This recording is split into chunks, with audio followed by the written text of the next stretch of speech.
Assalamualaikum warahmatullahi wabarakatuh. Selamat sore semuanya. Terima kasih telah hadir dalam presentasi hari ini. Kali ini kita akan membahas pandangan Aristoteles khususnya tentang etika dan pendidikan moral. Nah, di sini Aristoteles berpendapat khususnya tentang etika, pendidikan, eh,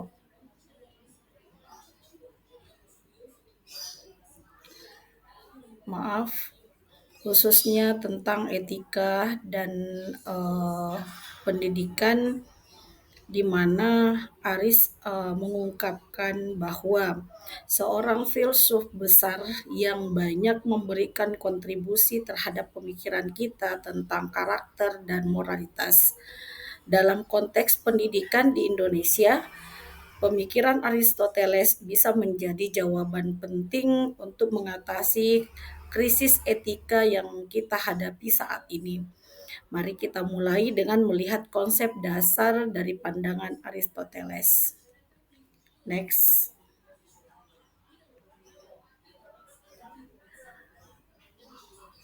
Poronesis atau kebijakan praktis adalah inti dari pendidikan moral menurut Aristoteles.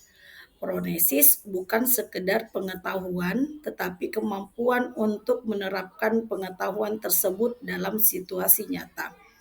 Ini adalah seni untuk bertindak secara etis dan tepat. Dalam pendidikan, kita perlu menekankan bahwa moralitas bukan hanya tentang mengetahui apa yang benar, tetapi juga tentang bagaimana kita bertindak dalam situasi yang kompleks. Mari kita melihat bagaimana kita dapat menerapkan konsep Poronesis ini dalam konteks pendidikan di Indonesia.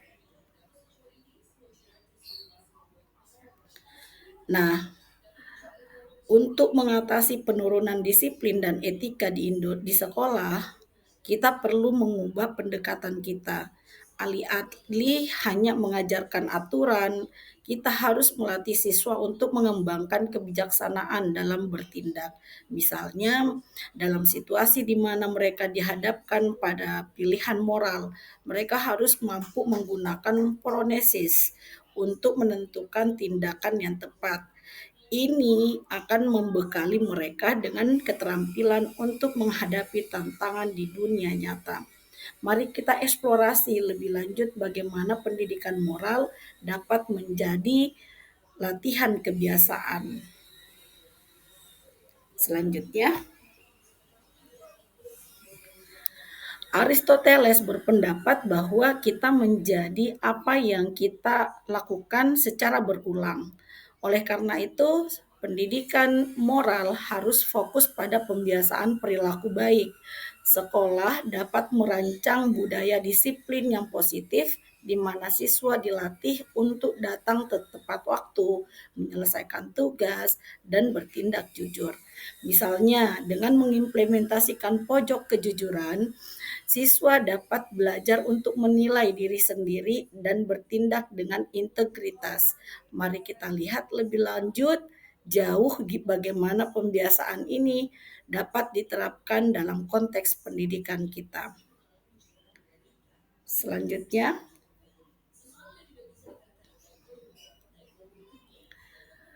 menganalisis situasi adalah bagian penting dari pronesis. Dalam pendidikan, guru dapat menyajikan studi kasus yang relevan dan ambigu untuk melatih siswa dalam pengambilan keputusan etis.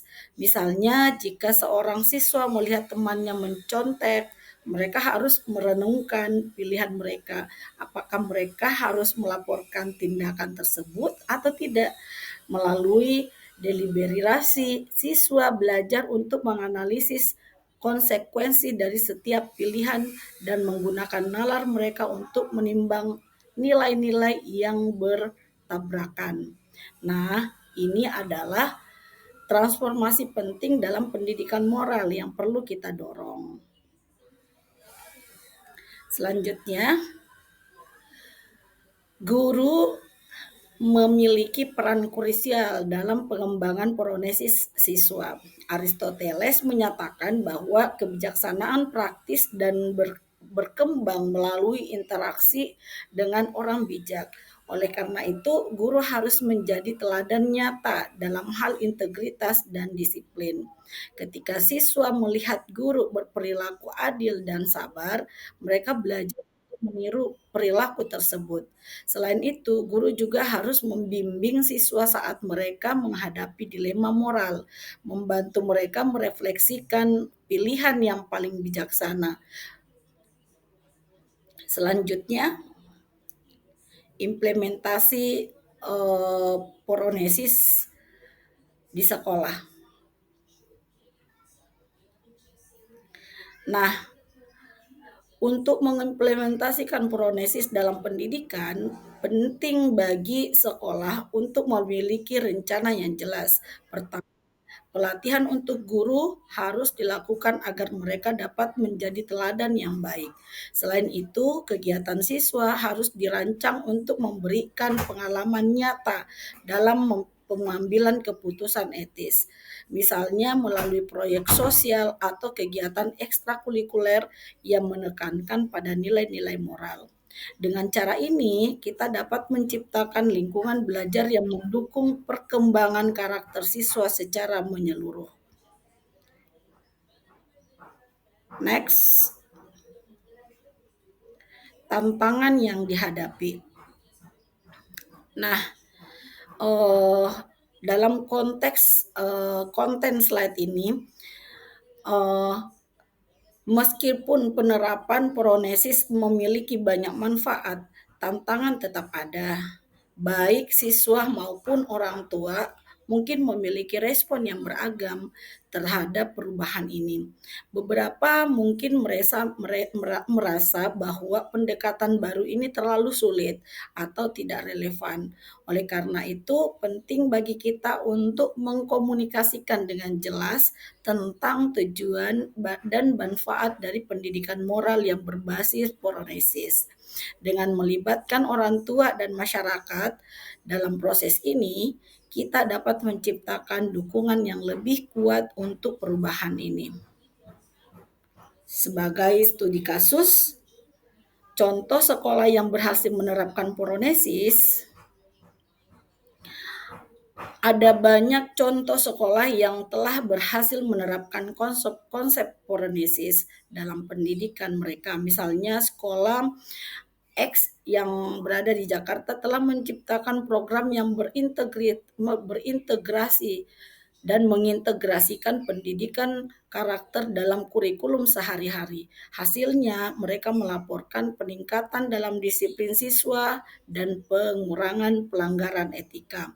Dari studi ini, kita bisa belajar bahwa dengan pendekatan yang tepat, pendidikan moral dapat menjadi bagian integral dari pembelajaran. Ini adalah langkah positif menuju masa depan yang lebih baik bagi siswa kita. Nah,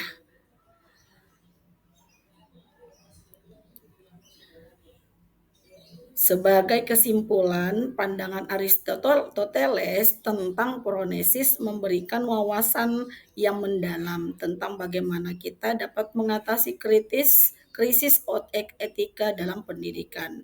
Dengan mengedepankan kebijaksanaan praktis dan pembiasaan tindakan baik, kita dapat membentuk karakter siswa yang lebih baik. Mari kita buka diskusi dengan sama-sama menyimak dan mendengarkan pendapat peserta yang mungkin melihat presentasi materi saya ini. Bapak Ibu yang budiman mungkin bisa mengetik kolom komentar atau pertanyaan di kolom komentar ya. Jangan lupa cantumkan namanya biar kita bisa saling berkenalan. Saya Yunimis Rahayu undur diri. Terima kasih telah menyimak dengan baik. Bye-bye.